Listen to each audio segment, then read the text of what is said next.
चलो जी, यहाँ पे अब आप लोगों की राय में यहाँ तक गुफ्तगू हो गई थी लीगल एजुकेशन एंड लॉयर्स। तो लीगल एजुकेशन की बात है, क्या कर रहे हैं? तो हाँ जी, क्या बताना बेटा?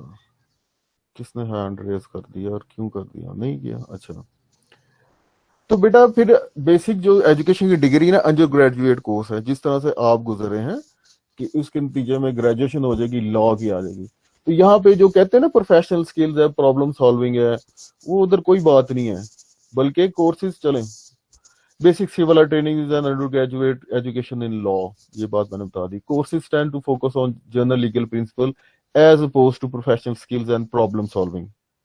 ठीक है, कि लॉ की एप्लीकेशन क्या है, कि आपको एक दिए जाए एक पूरे फैक्ट्स, आपको कानून का, जिसे हम कॉन्ट्रैक्ट में बता दिया सारा कि ये असूल है, अब ऑफर है, एक्सेप्टेंस है, इसके मतलब एक आपको ना चीज बना के एप्लीकेशन इस तरह से दी जाए कि आप उसके ऊपर एक्चुअली में अप्लाई करके कि कानून कहता क्या है। ठीक है, उसमें आप में एक स्किल आ जाएगी, क्योंकि बेसिकली अदालतों में जब आप लॉयर्स बन के जाएंगे तो उधर आप ये नहीं तो नहीं कहेंगे जैसा कत्ल का मुकदमा है तो कत्ल की ये डेफिनेशन है, इसकी इतनी काइंड है, इसकी इतनी इतनी सजा होती है, राइट अ नोट ऑन है एंड काइंड ऑफ, वो तो नहीं ना करना। आपने एक्चुअली में मुद्दा बताना है, जनाब ये बंदे ने ये काम किया, इसका ये इल्जाम है, इसके खिलाफ इस तरह से फिर आप इसको कन्विक्ट करें, ये इसकी सजा है, ये इसके खिलाफ सबूत है, और ये सबूत कानून की इन इन शिकों के तहत रेलिवेंट है, उसको सजा दी जाए, और फिर वो कार्रवाई सारी होती है। ठीक है, नहीं जनाब, उधर यही फोकस है कि इनको असूल बयान कर दी जाए, प्रॉब्लम सॉल्विंग ये आहिस्ता आहिस्ता। Letter apprenticeship, such practical skills are acquired through letter apprenticeship. Apprenticeship कहते हैं शागिर्द होना किसी सीनियर बंदे का। तो उधर कुछ अरसा प्रैक्टिकल फील्ड में जाके शागिर्दी इख्तियार करके वहां पे ये सारी स्किल्स उस बंदे से ये सीख लेंगे, आप बस इनमें थ्योरी इनकलकेट कर लें। Consistent with the tradition of legal science, इसकी जो लीगल साइंस है सिविल लॉ सिस्टम की, वो काफी पॉइंट्स आप देख चुके हैं। Civil law students study legal treatises that expound the established principles of the law with the little case method analysis। तो केस मेथड एनालिसिस है वो इधर बहुत ही कम, ना होने के बराबर ही है। ठीक है, वो जो ट्रीटाइजेस बनाई थी ना, वो ट्रीटाइजेस आपको याद है जब कॉर्पस ज्यूरिस सिविलिस के बाद में ब्लोगना से पहले पहले का दौर था, महल एम्परर एड्रियन के दौर में जिस तरह था ना, तो ये ट्रीटाइजेस को खास तौर पे स्टूडेंट्स को पढ़ाने के लिए ही बनाई गई थी। अगस्टस ने जो लिखी थी ना आपकी, उधर से शुरुआत होती है। तो कहते हैं उसी तरह से उसी बुनियाद के ऊपर इन्हें प्रिंसिपल ज्यादा फोकस कर देते हैं, जो कि कॉमन लॉ में केस मेथड एनालिसिस करते हैं उसकी बात नहीं होती।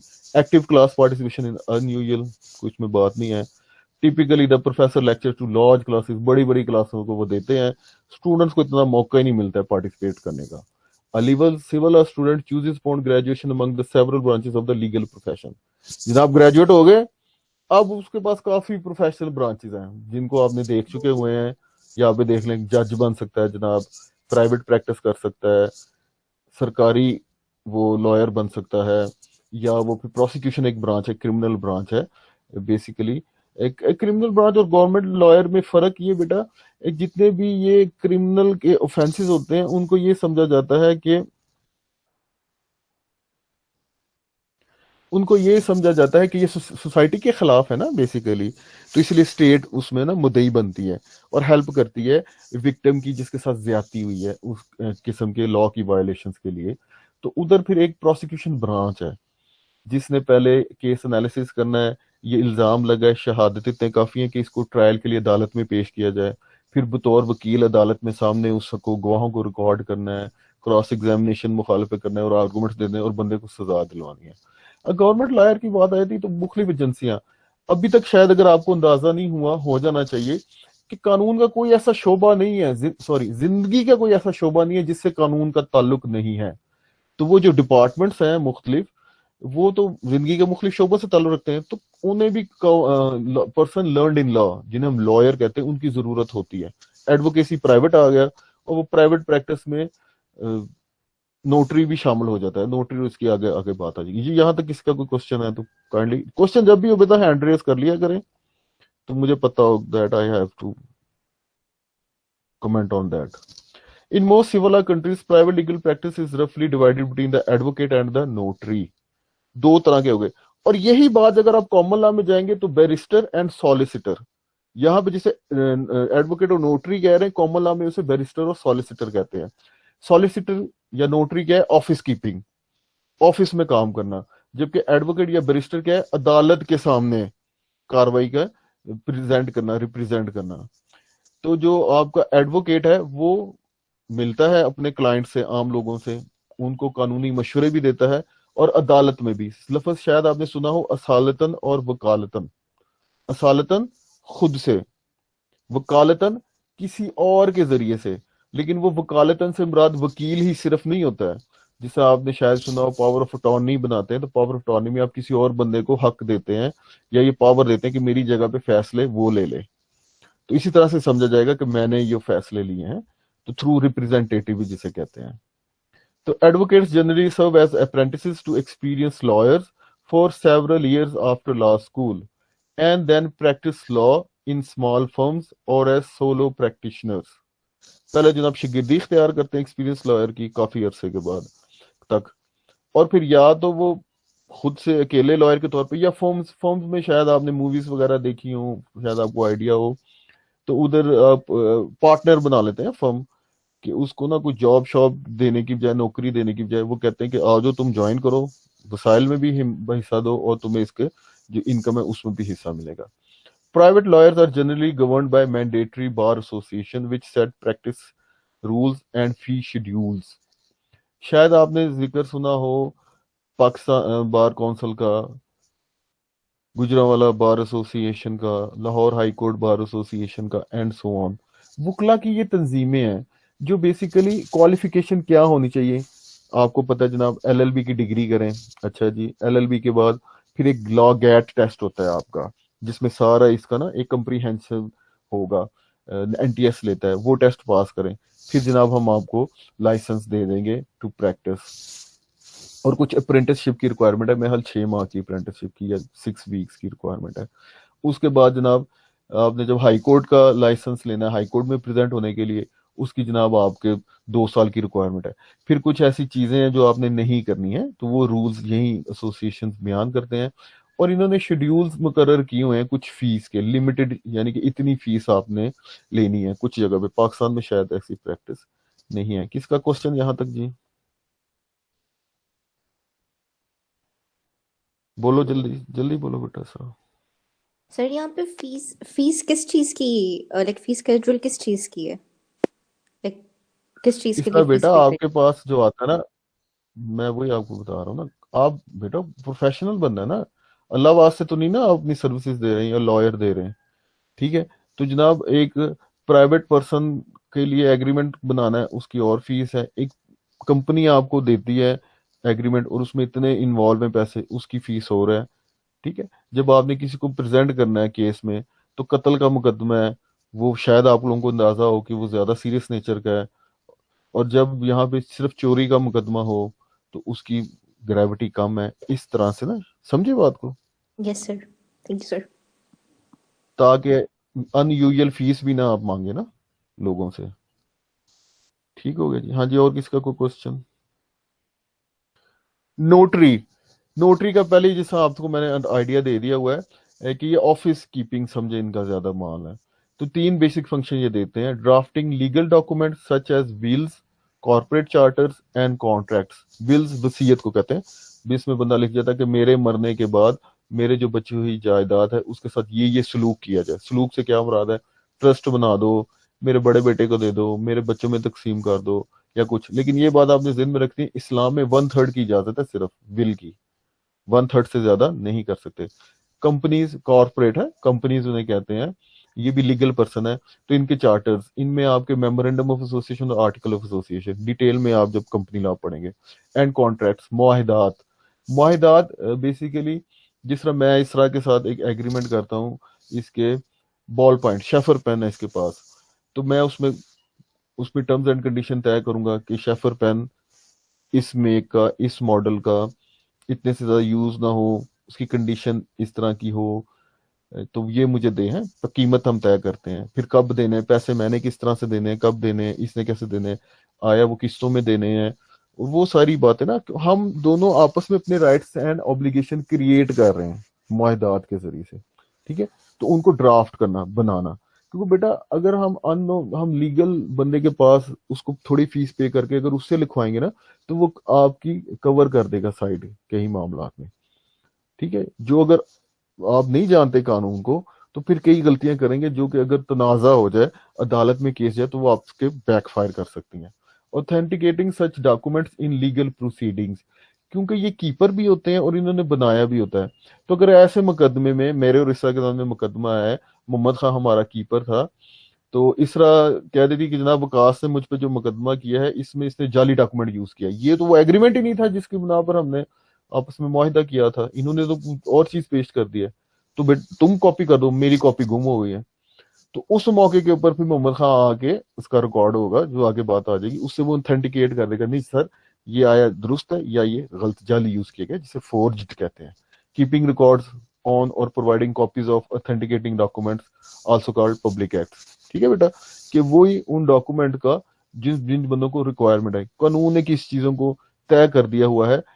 पब्लिक जब डॉक्यूमेंट्स, जब किसी चीज को डिक्लेयर कर दिया जाता है, तो इसकी एक प्रिस्क्राइब फीस के अवज कोई भी बंदा जाके उधर से उसको हासिल कर सकता है।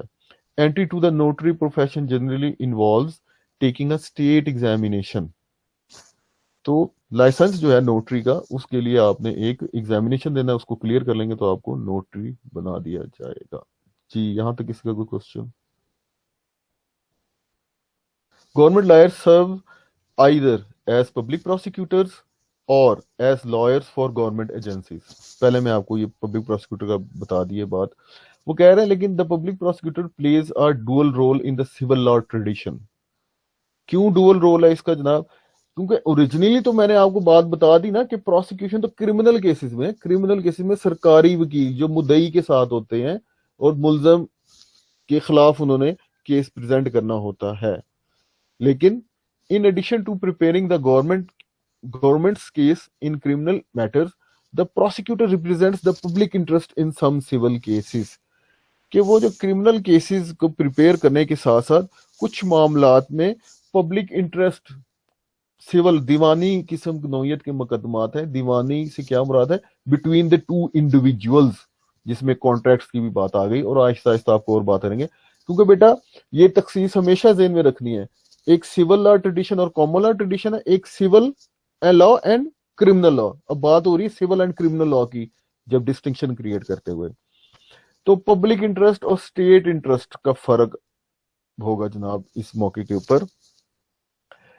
पब्लिक इंटरेस्ट है अवाम का इंटरेस्ट। वैसे तो एक्चुअली में क्योंकि स्टेट रिप्रेजेंट कर रही होती है खासतौर पर रिपब्लिकन फॉर्म ऑफ गवर्नमेंट में लोगों को ही, तो इसका इंटरेस्ट लोगों से ही ताबे होना चाहिए। लेकिन वक्त गुजरने के साथ साथ स्टेट पावरफुल हो गई है या उसकी रिक्वायरमेंट्स इस तरह से हो गई हैं, कई मौके पर क्लैश हमें नजर आता है। इसकी मिसाल आप इस तरह से देख सकते हैं, जिस तरह आप सबको पेट्रोलियम की रिक्वायरमेंट है, पर पेट्रोल जो है वो हम इंपोर्ट करते हैं बाहर से। अब आपका क्या इंटरेस्ट होगा? आपको महंगा पेट्रोल मिले या वो जितनी लागत आती है उस कीमत पे आपको पेट्रोल मिला जाए? क्यों भाई? एनीवन? सो गए? सर इतनी लागत आती है उतनी मिलना चाहिए। अच्छा जी, लेकिन अब गवर्नमेंट क्या कहती है या स्टेट? जनाब एक तो ये हमारे यहाँ प्रोड्यूस नहीं होती, हमें इंपोर्ट करना है। इंपोर्ट के लिए हमें डॉलर्स चाहिए, फॉरेन रिजर्व चाहिए। ठीक है, खर्चा आता है। फॉरेन रिजर्व का ही हमारा मसला है जिसके लिए हम बार बार कर्जा लेते हैं बैलेंस ऑफ पेमेंट को बरकरार रखने के लिए। तो वो तो जनाब बैलेंस ऑफ पेमेंट का मसला रहेगा। तो असूल क्या होता है जनाब? एक चीज की कीमत बढ़ा दो ताकि गैर जरूरी उसका इस्तेमाल ना हो। प्लस वो जो पेट्रोलियम लीवाई इन्होंने रखी हुई ना, इसी बुनियाद के ऊपर गवर्नमेंट को भी उससे आमदन होती रहे। ठीक है, तो अब यहाँ पे स्टेट इंटरेस्ट और पब्लिक इंटरेस्ट फर्क आ गया ना? कुछ अंदाजा हुआ इस बात का? अच्छा जी, तो हाँ, on the theory that the parties, अब ये कि गवर्नमेंट, सॉरी जो पिछली बात हो रही है ना कि पब्लिक इंटरेस्ट सिविल केसेस के लिए प्रोसिक्यूटर को क्यों किया जाता है, वो इस थ्योरी की बुनियाद के ऊपर, इसकी मैं मिसाल भी दूंगा, that the parties to a civil court will not provide the जज with a full picture of the facts and law. The prosecutor may intervene to assert the public interest as opposed to the interest of the state. अब मेरे और इसरा के दरमियान में एक मुआहदा है जनाब, इसकी जमीन है, उस पे राइट टू वे है, गांव के और लोगों की जमीनों को वहां से रास्ता मिलता है। अब मैंने इससे जमीन खरीद ली है, हमारा तनाज़ा तो हो गया है आपस में, इसी वजह से केस किया ना, लेकिन वहां पे वो जो राइट टू वे है उसका जिक्र ही नहीं हम करते। ठीक है, तो फिर भी ना जजेस, क्योंकि इंक्विजिटोरियल सिस्टम है ना, उस पर बहस हो चुकी हुई है, तो वो फिर भी उसे बुलाएगा ताकि कोई चीजें, अगर ये मुद्दई और मुद्दाल है या parties to the civil case, जिन्हें आप प्लेंटिफ और डिफेंडेंट कहते हैं, प्लेंटिफ मुकदमा दायर करने वाला, डिफेंडेंट जिस पर मुकदमा दायर किया गया है, तो वो जो लोगों का जो इंटरेस्ट है उसकी बात नहीं करेंगे, तो इस मौके के ऊपर फिर वो बताएगा इंटरेस्ट ऑफ द पब्लिक। ठीक है, जो कि ऑब्वियसली फर्क है इंटरेस्ट ऑफ द स्टेट से। In some civil law countries the public prosecutor is trained as a जज and may move easily from one position to the other during his or her career.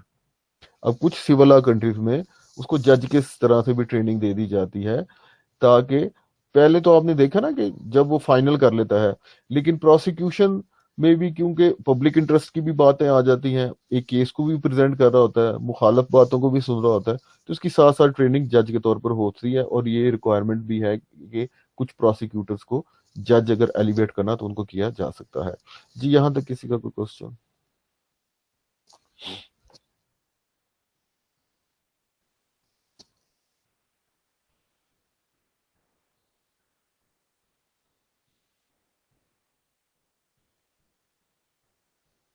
Transition in the civil law world. Transition का मतलब क्या है जी? जैसा आप हैं, अब आप ले मैन से लॉ मैन बनने जा रहे हैं। ले मैन जिसको कानून की इतनी वाकफियत नहीं है, ठीक है, अब लॉ मैन आप बन जाएंगे, इसका मतलब ये नहीं है कि इंग्लिश आ जाएगी और इंग्लिश में कानून है उसको पढ़ सकेंगे।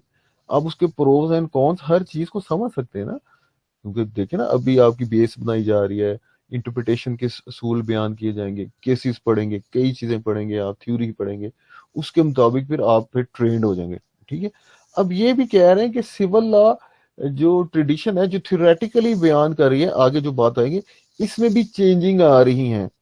और वही जो बात है मैं आपको शुरू में शायद बताई थी कि ये आपको, हम बेसिकली तो हम कॉमन लॉ को फॉलो करते हैं, बीच में टांका है इस्लामिक लॉ का, लेकिन अल्टीमेटली दुनिया इस तरफ शायद जा रही है कि हाइब्रिड लीगल सिस्टम हो, और कुछ क्योंकि हर मुल्क में फर्क है कानून, तो अगर आपकी थोड़ी दूसरे मुल्क की ट्रेनिंग नहीं होगी तो फिर तो आपकी वो स्किल ही नहीं है आप में रिक्विजिट, उस जगह पर जाके आप मुकदमा फाइल कर सकें। लेट्स सपोज मुकदमा फाइल करने की जरूरत भी नहीं है, लेकिन आपका क्लाइंट जो है उसका इंटरेस्ट है बाहर के मुल्क में, तो वो उधर इतना दूसरे ममालिक के वकला पर इतना एतमाद नहीं कर सकता, उसको कानून की इतनी समझ नहीं है, चीजों की समझ नहीं है। लेकिन आप तो उसके साथ डील कर सकते हैं ना, आप समझ सकते हैं इस मौके के ऊपर, अगर वकील कोई उसके साथ गलत बयानी कर रहा है, धोखाधड़ी की कोशिश कर रहा है, तो उधर पकड़ सकते हैं ना, तो आप जानते होंगे तो कोई आपको हायर करेगा। जब आपका है नहीं, तो इसीलिए ना इंटरनेशनल लॉ के जो लॉयर्स होते हैं उनकी और ट्रेनिंग होती है, और बहुत कम लोग होते हैं तो फीस भी ज्यादा डिमांड करते हैं वो। बहरहाल, changing role of the actors. अब एक्टर्स की बात कर लें तो इधर अदाकार कौन कौन है? ऑब्वियसली लॉयर्स, लेजिस्लेचर भी है, गवर्नमेंट भी है, लेकिन लॉयर्स एंड आपके जजेस, इनका ज्यादा रोल आ जाता है, और लेजिस्लेचर का भी, कानून से ये ज्यादा, जो लेजिस्लेचर का पता है ना, कानून साज इदारा। Theory and practice are often in tension. Tension क्या हो गएगी? टेंशन तभी होगी ना जब चीजों को खींचेंगे मुखालिफ समत में। अगर वो करीब आ रही है तब तो टेंशन नहीं होगी डोरी में, जब आप उस डोरी को, इलास्टिक को खींचेंगे टेंशन आएगी ना, मुखालिफ सिमत में जा रहे हैं, थ्योरी और प्रैक्टिस में। This tension is reflected in the changing role of the actors in the legal system.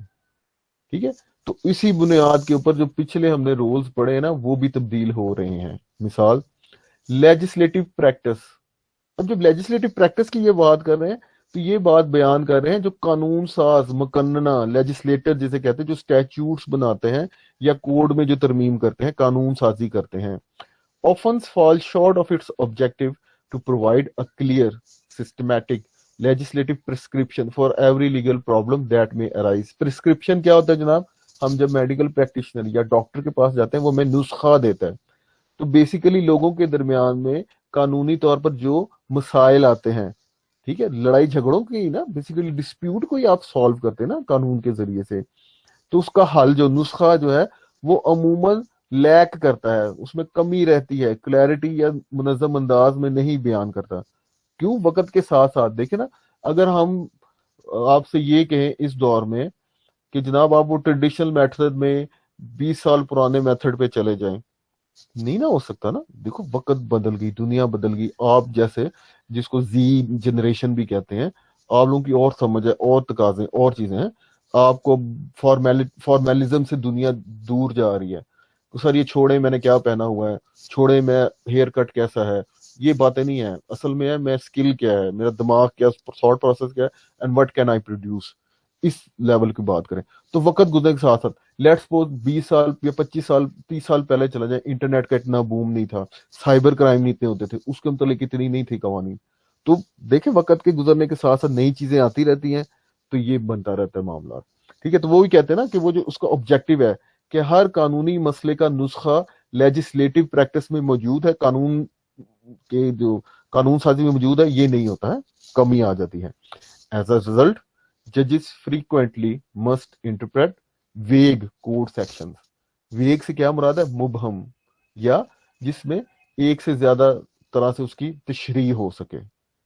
देखो मत जाने दो, व्हाट डज इट मीन? हाँ बताओ जी, हैंड रेस किया करो ना, ताकि 3-4 ना बोला करो एक साथ साथ। पहला जो हैंड रेस करेगा उससे बताओगे। देखो मत जाने दो, हाँ मोहम्मद खान, इसका क्या मतलब है? सर इसके भी दो मतलब है, ये भी वेग है। एक इसका मतलब ये है कि देखो मत। देखो मत, जी देखो सर, ना है, जाने दो। ये उसकी तरफ देखो ना, जैसे जा रहा है अब उसको जाने। हाँ जी, अब मोहम्मद मकीम ने पता नहीं अलीहा बोलेगी देखो मत जाने दो, हाँ अलीहा इसका क्या मतलब है? अब देखो ना, पोज है सर इसका कहाँ पे, मेरा स्ट्रेस कहाँ पे है? सर के सर हाँ आप सेंटेंस रिपीट कर सकते हैं? Can you repeat your sentence? तू सोई हुई थी बेटा, सर इसका नहीं तो मतलब ये सर, हाल है आवाज नहीं क्लास। ठीक आ रही है इसका। मोहम्मद मकीम, हाँ आप बताओ। Okay Aliha, mute yourself. हाँ मोहम्मद मकीम, यस सर। क्या? Yes sir. सर एक बार दोबारा रिपीट कर दे, देखो मत जाने दो, ये लो, तो कहता। हाँ इसका मतलब ये है कि मतलब इसको जाने नहीं देना, मत। हाँ। और पहले जो बात थी, जब दरमियान में हमने कॉमा लगाया, तो उसको ना देखना है और उसको कुछ नहीं कहना है, लेकिन यहाँ पे आप देख भी सकते हैं, रुक भी सकते हैं। एक बात नहीं कहते, एक नुक्ते ने महरम से मुजरम बना दिया, एंड सो ऑन यस वगैरह। सर। बहरहाल तो इंटरप्रिटेशन की वो बात कर रहे थे कि जजेस को ना फिर उनकी ना तशरीह करते हुए उन्हें अप्लाई करना पड़ता है, क्योंकि जो नई सिचुएशन आई है, म्यूट करो कौन है ये, जो नई सिचुएशन आई है उसके मुताबिक फिर जज ने हल तो निकालना है ना। तो वो या तो लिख देगा मुकन्ना को कि जनाब ये अब हमारे सामने बात आ गई है, तो आप इसके ऊपर कानून साजी करें, हो ना हो पता नहीं कब हो, फैसला तो उसने करना है। तो वो फिर ऐसी को प्रोविजंस को देख के उसको इंटरप्रेट करके उस पर अप्लाई कर देता है। और वो ये बात फिर हम उस कॉमन लॉ की तरफ नहीं जा रहे, हम तो भी थ्योरी में यही देखते आ रहे हैं कि जनाब code is enough, it's comprehensive. बार बार जनाब जो जस्टिनियन ने कह दिया था कि जो कॉर्पस जूरिस सिविलिस है काफी है, अब इस पर कोई तशरीह की नहीं जरूरत, ये है। तो वो तो कॉमन लॉ की बात है। कॉमन लॉ में क्या होता था जनाब, केसेस आते थे, जजेस देखते थे कि क्या यहाँ पे कस्टम है तो उसको अप्लाई करते थे, नहीं है तो फिर वो अपनी रीजनिंग देके कर लेते थे, और वही मजमुआ इकट्ठा होते होते होते होते कॉमन लॉ बन गया। There is growing body of judgment law that provides a gloss on the codes. तो जनाब ये तो फिर जजेस की बात हो रही, वो पहले जो ग्लॉसिस है वो तो लिखते थे जूरिस्ट, लेकिन अब ये तशरीह है या तफसीर है, ये जो ग्लॉस की शक्ल में, ये तो अब जजेस ने लिखना शुरू कर दिया है। In countries with older code systems such as France, the effects of judicial interpretation are particularly obvious and far-reaching. 1800 में शुरू हुआ, 1804 में अप्लाई हो गया, अभी किसी सदी में कुछ ना कुछ तो कमी है उसमें है, जितना पुराना लीगल कोड होगा उसमें और भी ऐसी कमी आएंगी। तो उसी बुनियाद के ऊपर फिर जुडिशियल इंटरप्रिटेशन जो तशरीह जजेस कर रहे हैं अदालती फैसलों के जरिए से, उस पर फिर काफी ज्यादा असर उसका फिर जाहिर है, ऑब्वियस है, फार रीचिंग, उसका बहुत ज्यादा असर है। Thus in France the law of delict torts, torts का आपको कॉन्सेप्ट बताया था ना, इंडिपेंडेंट ऑफ कॉन्ट्रैक्ट होते हैं, डिटेल बाद में आपको पता लग जाएगी। फिलहाल अब ये समझे एक ब्रांच ऑफ लॉ है, जिस तरह कॉर्पोरेट लॉ है, आपका ये क्रिमिनल लॉ है, सिविल लॉ है, तो एक टॉर्ट का भी कानून है, उसकी वो स्पेसिफिक बात कर रहे हैं, which is covered only in the most general way by the code civil. ये कोड सिविल है ना, जो फ्रांस का नेपोलियन कोड भी कहते हैं, उसमें उसके सिर्फ असूल ही ज्यादा बयान कर दिए गए हैं, डिटेल नहीं, उधर रूल्स नहीं है। इस primarily the product of modern judicial decision, जो अदालती फैसले हैं ना, उसमें ज्यादा फिर उसकी आगे उसमें बढ़ोतरी हुई है, और उधर से हमें डिटेल्ड रूल्स मिलते हैं, बाकी पहले सिर्फ प्रिंसिपल्स ही थे। यहां तक किसका क्वेश्चन?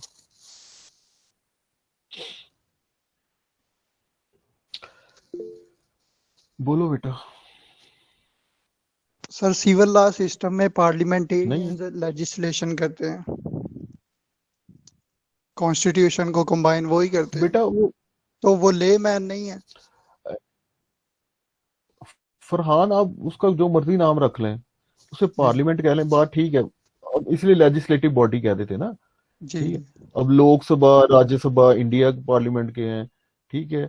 जब आप रशिया देते हैं, डूमा कहते हैं उसे, कांग्रेस उसका नाम रख दिया, पार्लियामेंट हमारा या मजलिस शूरा हमने नाम रख दिया, वो बात है, ठीक है। हाँ, वो तो हम ऑब्वियसली कह रहे हैं ना, बात ये है कि वो ले मैन है ना, तो इसलिए वो कहते थे जूरिस्ट ने जो निजाम बरकरार रखा हुआ है, ठीक है, उसको। लेकिन वो जूरिस्ट को जो तय करके 1800 में, लेट्स सपोज 1804 में फ्रांस का बनाया गया था, वो कहते हैं अब कम होता जा रहा है ना, तो वो जो कॉमन लॉ की बातें वो अब इसमें भी आ रही हैं। क्लियर है? और क्या क्वेश्चन है जी?